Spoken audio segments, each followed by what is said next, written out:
When I initially started my journey 3 months back about KDP book publishing, one of the things that I was struggling with was about getting the right size for my book cover.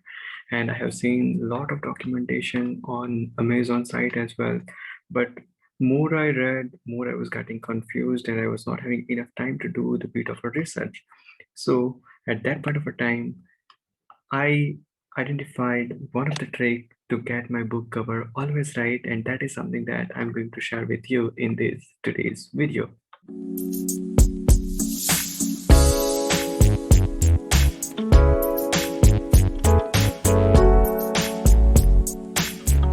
Okay, so let's get started.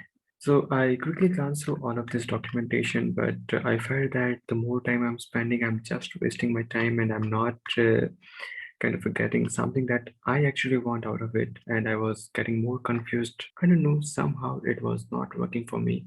I just wanted to have something simple, something quick, something easy, which would save my time and which would help me create my books faster because I was not having enough time to do the bit of a research on all this experimentation. So one final experimentation that I did, and that is something that is working absolutely well for me, and that is what I'm going to share with you all today in this video.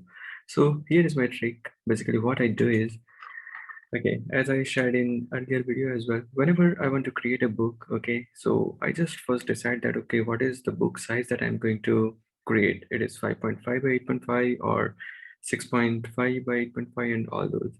Okay, so before creating the actual book, I just give this dummy values over here and go to next page. And this is something that this would be a one-time activity for any of the book size that I'm going to create. Okay, so what basically I do is that here the book size I have identified is 5.5 by 8.5. Okay, and creating this paperback manuscript is something that is not going to be changed. And I spent most of my time creating this paperback manuscript. And when it comes to create the book cover, so I take a fail fast approach. And what I do is that I have just created a cover over here using Canva, and I use Canva for creating the cover. And the simplest thing that I do is I just put the value as the double of whatever the book size is, and this vertically it would be the same size. And I know this is not the right size for my cover, and that is what I want to kind of derive what would be the right size for my cover based on the book that I have uploaded. And here I have uploaded my 100 pages book.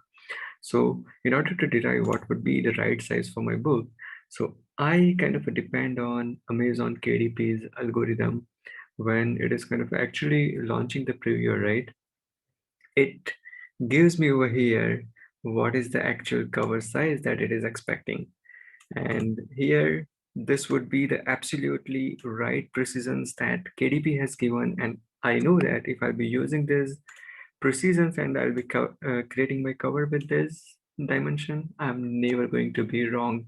So this is the activity that I do one time for whatever the size of book that I'm going to create.